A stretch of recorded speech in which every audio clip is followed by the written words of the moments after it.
Hi, my name is Kelly, and I thought I would give this a try.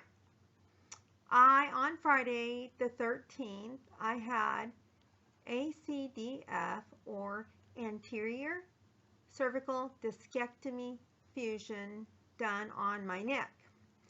I had 3 herniated discs, foraminal stenosis, osteoarthritis, a kyphosis at C5, C6, bone spurs, degenerative disc disease,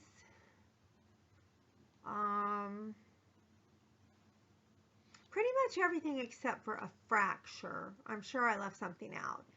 I had pretty much of a write-off of a neck, and I had fusions done at, let's see, I believe it was C3, C4, C4, C5, C5, C6. Well, it was from about C3 to C7, I believe. It was 3 full levels. Basically, the bottom half of my C-spine was done. I also have progressive fibromyalgia that I was diagnosed in my early 30s with, and I've been dealing with that for 20 years, and all the lovely side effects of that. So, what's odd about this is when I was diagnosed with fibro, the first thing that showed up were muscle spasms in my neck, and my doctor in Southern California, which is where I'm originally from, told me within 20 years I would have everything that I listed, except nothing was said about herniated discs. Those probably happened during a couple of bad car wrecks I was in, probably because the neck was weakened or just because they were bad car wrecks. I don't know. But some of the symptoms I had, besides horrific neck pain, have been horrible headaches, which may just be a coincidence because I consider them chronic migraines, which I'm doing Botox injections for and some other things. Once I heal from this, if those do not subside, I'm going to try some other things for that. But I also had basically got to the point where I've had no feeling in my hands, no feeling in my feet, continued numbness up and down my legs, up and down my arms. I had fallen 18 times in the last 20 months. There were times my face was numb. Everything on me was numb. I get cold, warm and cold feelings up and down my arms, up and down my legs. I was having all kinds of symptoms. If there was a symptom for it, neck compression, it was there. I live in Southwest Virginia, and I live in the city that Virginia Tech students basically do their training for, the medical students do their training for, and only one doctor would take my case here, so it was pretty much that advanced. I put it off, and I put it off, and I put it off, because this was my 9th surgery, and this was my 4th big surgery.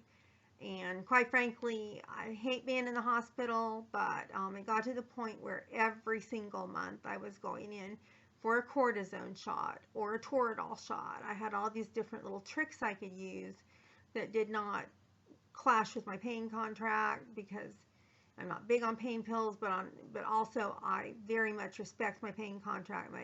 I have a good group of doctors. I respect them. They respect me. And I had a couple of little, what I call cheat sheets, that I could do when I got horrific muscle spasms that you could see, you could feel. And I would get to the point where I had to do something. And when those would happen, I would much rather see a doctor with a syringe than a doctor. I mean, no pills would touch it, basically. But the bad side about that is I had some collateral damage from all the steroids I was getting. And some of those things were found on other, like one was found when I had an endoscopy for an ulcer that I have, and so it was just a big mess. I mean, it was like this big, huge mess, big, huge, horrible jigsaw puzzle. You add that to the fibro and the ulcers and all this stuff, and it just sucks, to be real honest. So finally, after all of this, I decided, well, I'm going to get this surgery. So I did. And this is, I had it done on Friday. This is Monday. So Friday, Saturday, Sunday. So this is my third day out.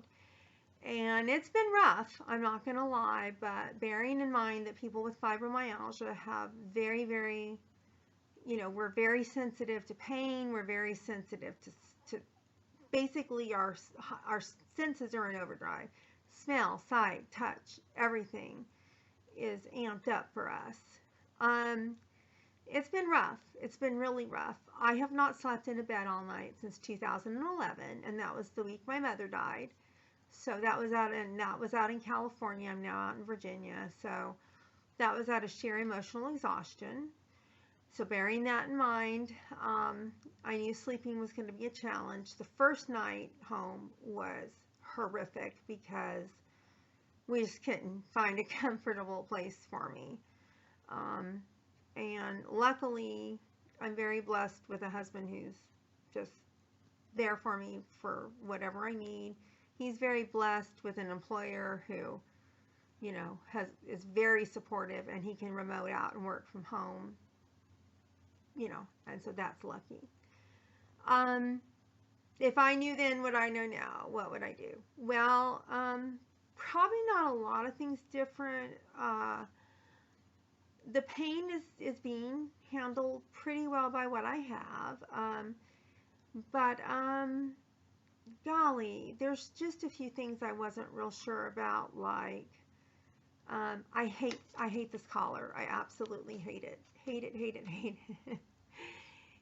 It digs into my shoulders, it digs into my head and my jaw.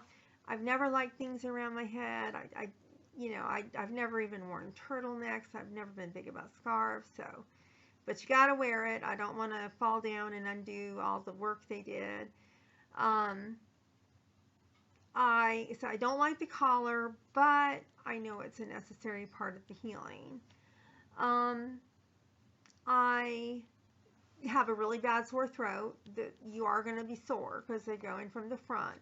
The incision's only about that big, but they have to move everything over, and you got the tube thing going and all that stuff going. So, I sip on hot tea, and then I'll switch to something icy and kind of go back and forth.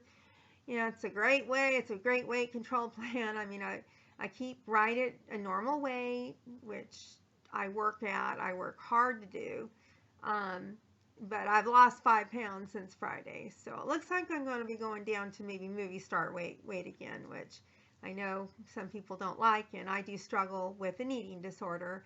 So when I start saying like that, people kind of give me the evil shark eye because I have struggled with eating disorder. And it's something I have to constantly keep in check. But it's not because I'm trying to. It's just because when you can only eat soup and you can only eat certain things, then, hey, what do you do? So lots of soft foods. One thing I am kind of fond of right now is cottage cheese and pineapple. Get the good protein. Other than that, I would just say have a recliner, have something, because you're probably not going to sleep in bed. Normal people might just bounce right back, but I'm not normal. I've got fibro and all this other stuff going on, so I've been bitching, complaining, cussing in Italian a lot. So I really don't know what else to say other than my case is a little different, which is why I decided to do this. Having a chronic illness, I've also got Hashimoto's thyroiditis, got, the chronic migraines, the whole kit and caboodle. Luckily, I'm heart healthy. My blood's always come back good. I'm in good physical condition inside. I'm just kind of like a car where my inside, if I was a car, my engine would be good, my radiator would be good, my transmission would be good, but the outside of me would be falling apart. So I don't know what else to say other than if you've got fibro, lupus, any of the connective tissue disorders, if you got to do it, you got to do it, but it's going to be, you're not going to bounce back real quick. If you're normal, you probably will. And we will just keep it here and see what happens, and I'll report back in a few days. Thank you very much and have a great day.